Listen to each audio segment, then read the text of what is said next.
किन चाहिँ जनमुखी नीति बनाउन सकिएन? माथिल्लो तहमा नीति बनाउँदै गर्दाखेरि त्यो नीतिको प्रभाव चाहिँ तल्लो ठिक छ भने उहाँहरूले सक्नु भएन 36 वर्षसम्म, हो। उहाँहरूले गर्नु भएन 36 वर्षसम्म, त्यो भएर तपाईँहरूको अनुहार हेर्न लाग्यो नि। हो। तपाईँको सिधा जवाफ पाउन मैले तपाईँको सभापतिले बोलेको, तपाईँको प्रधानमन्त्रीको उम्मेदवारले बोलेको सुनेको छु। हजुर। यो संविधान प्रति हामी प्रतिबद्ध छौँ। प्रतिबद्ध छौँ। करेक्ट? हो।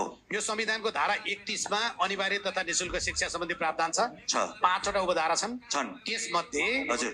आधारभूत तहसम्मको शिक्षा अनिवार्य तथा निशुल्क हुनेछ। छ। माध्यमिकसम्म, माध्यमिक 12, माध्यमिकसम्मको शिक्षा निशुल्क हुनेछ। हजुर। यो तपाईँहरूले चाहिँ कार्यान्वयन गर्नुहुन्छ?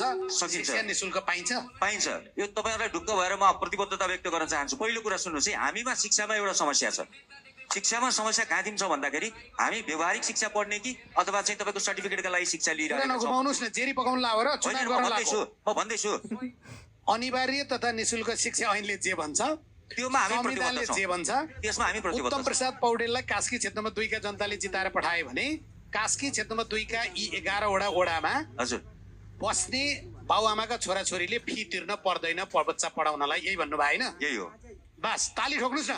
होइन फी तिर्न पर्दैन। अब स्वास्थ्यमा जाऊँ, अब स्वास्थ्य बिमामा जाऊँ। तपाईँलाई म अर्को कुरा